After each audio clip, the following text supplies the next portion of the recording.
नमस्कार नीरज जी, आपका स्वागत है द जीके माइंड में। धन्यवाद सर। सर, दिसंबर सीटेट केस के संबंध में आज का अपडेट बताइए। अभी हम आपको ये अपडेट दे दें कि सुनवाई हो सकता है कि आज नहीं हो पटना हाई कोर्ट में। नहीं होने के पीछे कारण ये है कि पटना हाई कोर्ट में ये केस जो आज लिस्टेड है 118 नंबर पर लिस्टेड है, और 118 नंबर कम नहीं होता है। एक दिन में हाई कोर्ट में 50 से 55 केस की ही एक जज सुनवाई करवाते हैं। ऐसे में दूसरे दिन इस केस की सुनवाई हो सकती है, यानी कि आज नहीं कल सुनवाई हो सकती है।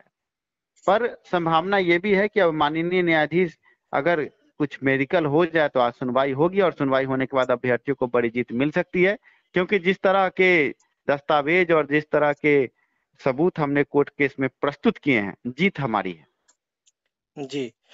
सर, व्हाट्सएप पर तरह तरह के आपके अफवाह उड़ाए जा रहे हैं कि केस छोड़कर भाग गए, कहीं कुछ मदद नहीं कर रहे हैं। इस पर आप क्या कहना चाहते हैं? देखिए, पिछले 8 महीनों से इस केस को हमने ही यहाँ तक पहुंचाया है, और हमारा जो मेहनत है वो किसी से छिपा नहीं है। पर आप ये समझिए कि हम अब इसमें ज्यादा वक्तव्यों पर नहीं लगे हुए हैं, कार्य में लगे हुए हैं। अब बेवजह के व्हाट्सएप और यूट्यूब पर तरह तरह के बयान अगर कोई देते हैं, या वो जुलाई वाले हों या पहले से बीटेड हों या कुछ नए लोग हैं जिनको नेता बनना है, तो हमको उससे कोई तरहेज नहीं है। हम अपने काम पर विश्वास रखते हैं, और काम आपका सही ढंग से आगे बढ़ रहा है। आज सुनवाई होने वाली है, लेकिन हो सकता है कि कल सुनवाई हो। तो ये ऐसे ही नहीं हो रहा है, इसमें जो वकील है वो लगे हुए हैं, सुनवाई आगे बढ़ रही है। पिछले दिनों एनओसी के नाम पर एक अफवाह उड़ा कि नीरज जी केस में एनओसी ले रहे हैं। हम आपको बता दें कि जब सभी केस टैग हो गए हैं, 7-8 केस हैं इस बहाली में, और सभी केस टैग हो गए हैं, तो एक केस में जो फैसला आएगा सभी केस में ऑटोमेटिकली वो फैसला अपलोड हो जाएगा। तो ऐसी स्थिति में एनओसी की कोई बात ही नहीं है। हम आपको बता दें कि एनओसी की कोई चर्चा कहीं नहीं है। केस अपने गति से सामान्य रूप से आगे बढ़ रहा है, वकील वहां उपस्थित होंगे, बड़ी बहस होगी, और बड़ी बहस के बाद बड़ी जीत भी आपको मिलेगी। इसलिए किसी भी अफवाह पर ध्यान न दें, क्योंकि जिस दिन कोरोना काल में कोई भी आगे नहीं बढ़ा था, उस दिन हम अकेले आकर के आप सभी को ये संगठित करके इस केस को यहाँ तक हम लाए हैं। अब अंतिम समय में छोड़ना पकड़ने की कोई बात नहीं है, लेकिन आपको बताते जैसे जैसे इस केस के जीत की तारीख नजदीक आएगी, आपको तरह तरह के जिन और भूत घूमना शुरू होंगे, और झूठा मैसेज, झूठा वायरल ऑडियो आपको सुनने को मिलेगा। इसमें बड़ी बात यह है कि आपसे पैसा उगाही की भी बात हो सकती है, इसलिए सावधान रहें और किसी भी ऑडियो वीडियो पर ध्यान नहीं दे। अगर कुछ भी ऑथेंटिक बात होनी होगी तो या तो हम जीके माइंड आपके चैनल पर आके लखिंदर जी बोलेंगे, या हमारा खुद का चैनल शिक्षा सुधार रोजगार है उस पर हम आकर बोलेंगे। और हमें ऐसा लगता है, क्योंकि बहुत सारे अभ्यर्थी हमारे पास फोन करते हैं कि जीके माइंड चैनल पर सर आपका इंटरव्यू आता है, हम देखते हैं, तो उन अभ्यर्थियों से भी कहेंगे कि विश्वास रखें, भरोसा रखें शिक्षा सुधार रोजगार पर। आपका कार्य गति से आगे बढ़ रहा है, किसी भी अफवाह में ना पड़े, किसी भी वक्तव्य में ना पड़े। हमारा ये मानना है कि कुत्ता 1000 भौंकता है पर हाथी अपने बाजार को चलता रहता आगे, वो किसी पर ध्यान नहीं देता।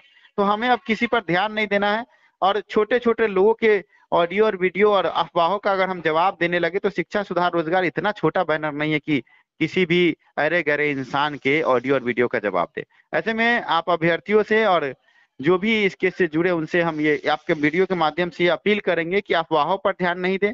अभ्यर्थी अब आगे सुनवाई पर ध्यान दे, सुनवाई पर के बाद जो रिपोर्ट आता है उस पर ध्यान दे। जी। सर, आपको क्या लगता है सर, केस को जीत जाने के बाद तुरंत आवेदन का मौका दिया जाएगा? देखिए, हम आपसे ये कह सकते हैं कि अभी जो केस की सुनवाई हो रही है, केस की सुनवाई आगे बढ़ेगी। अगर हम लोग जीतते हैं तो एनआईओएस डीएलएड केस में सुनवाई में जीत के बाद भी शिक्षा के बड़े निदेशक बार बार कह रहे थे कि इस जजमेंट के खिलाफ हम डबल बेंच में जाएंगे।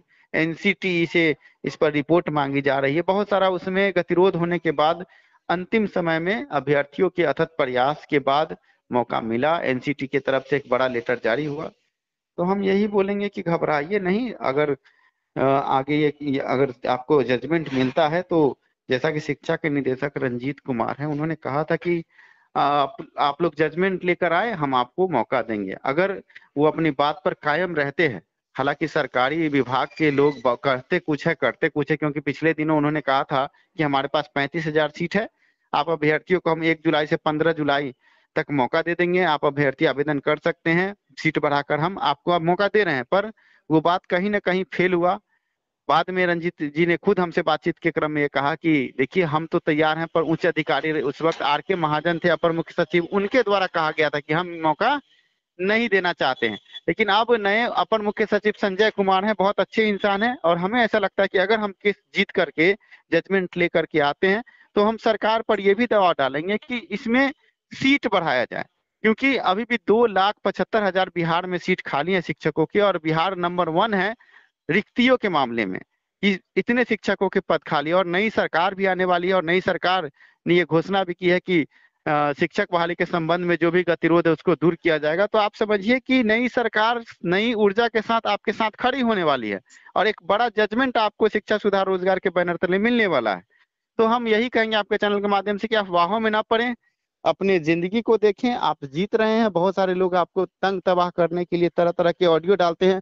कई अभ्यर्थियों ने हमें फोन करके कहा कि सर हम डिप्रेस हो रहे हैं, हम परेशान हो जाते हैं, ये क्या ऑडियो आ रहा है कि आप केस छोड़ दिए, बहुत तरह की बात नहीं। हम उन अभ्यर्थियों से कहना चाहेंगे कि हमने केस कभी छोड़ा नहीं है, केस को हम सही ढंग से आगे लेके जा रहे हैं। पर आपको इस ऑडियो के माध्यम से हम उनको ये भी बताना चाहेंगे कि जब घर का गार्जियन बूढ़ा हो जाता है तो जो नए सदस्य होते हैं, जो बच्चे बड़े होते हैं जब, तो उनको ऐसा लगता है कि अब ये किसी काम के नहीं है।